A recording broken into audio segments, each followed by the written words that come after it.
Hello, my name is Jennifer Jones and I'm the Director of Lynchburg Parks and Recreation. We're out here at the Langhorne Trestle Trail Spur on this beautiful sunny day. Here recently I've received many queries, questions, concerns, that sort of thing from citizens regarding any number of topics in the Park and Recreation Department. And we've decided that instead of me answering hundreds of emails, that I would come out and do a director's report once a month where I answer the top 10 most asked questions of our Parks and Recreation Department. We decided to kick this off this month of July because July is Park and Recreation Month, and the theme this year is telling our story. So I'm here to tell our story and answer some of your questions. I'm going to start with number one. This is the most asked question here in the last 3 months. And this is trail news. There's several components to this question, but I'm going to start with Creekside Trail restoration.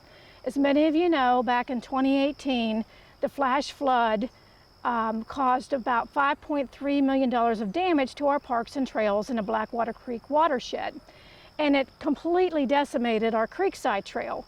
And we've struggled to find funding and these sorts of things. So I'm going to give an update now and tell you where we're at and what our plans are for Creekside Trail. Number one, we have secured the funds to replace all the swinging bridges and suspension bridges, as well as a complete trail reroute. We have the designs for the bridges done. We're waiting on permits for the first bridge, which is called the downstream bridge. That construction RFP is complete for the downstream bridge, and as soon as we have the permits, that'll go out to public for bid.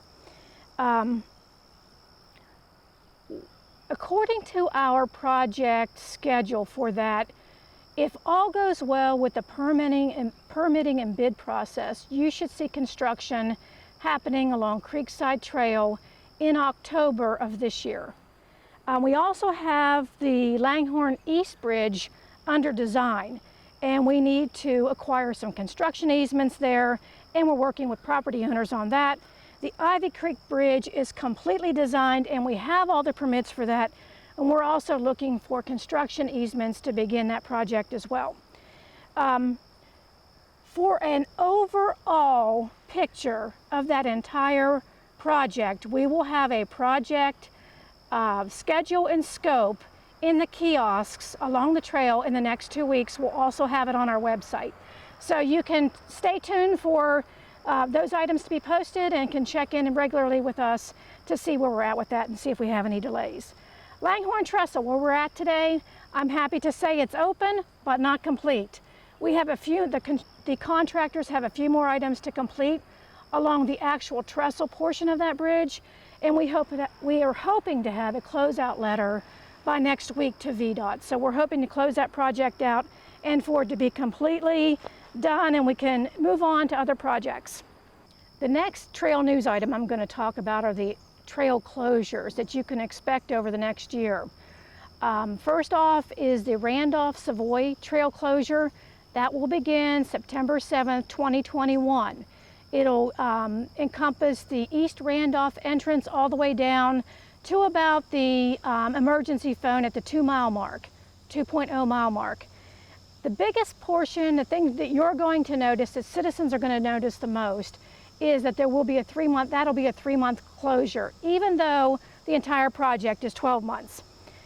This is a water resource project that will improve storm water, but more importantly, this project is going to eliminate sewer drainage into Blackwater Creek along that area.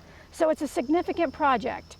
We'll also be replacing the lily pads, which some people refer to as the stepping stones, the concrete stepping stones that we installed 2 years back, with the permanent bridge. So you can expect to see a 3-month trail closure that will affect you, and after the whole thing is done, there will be no more sewage into the Blackwater Creek at that point, and a new bridge where the stepping stones used to be. Point of Honor 1. Point of Honor 1 right now is happening. It's already currently in process. This trail closure should end by the end of August. This is another water resource project to stabilize the current embankment issue and to reduce the amount of sediment going into the James River from the Blackwater Creek watershed. And again, that should end in August. But then just a few months later, beginning in November, is the AEP project that will also close that same section of trail, Point of Honor, and that's for the Deerington-Rusens transmission line project. As part of that project, you can expect to see at the very end, we're moving the trail 20 to 30 foot uphill. So it's going to be moving toward the hillside, away from the creek. And as many of you know, that we have a continual flooding issue there, and this is a much more sustainable plan for that section of trail there at the Point of Honor. And then finally, I want to talk a minute about our Trail Safety Task Force. This is a task force that we put together that involves stakeholders from the biking community, running community, moms, seniors, everyone who might have a vested interest in our trail system were invited to the stakeholder meeting, and there were several outcomes from the stakeholder meeting. One is that Virginia law last year, July of 2020, new Virginia law that electric vehicles were not considered motorized vehicles, and if you wanted to prohibit them from a trail, you actually had to take that sort of code to City Council for approval. But the stakeholder group decided that they were going to allow all three classes of e-bikes.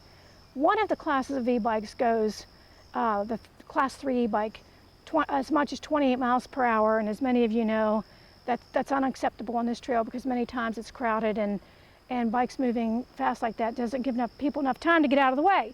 So they have decided, the stakeholder group decided, that e-bikes would be allowed, all three classes, but that we would have a speed limit for the trail. That speed limit is 15 miles per hour.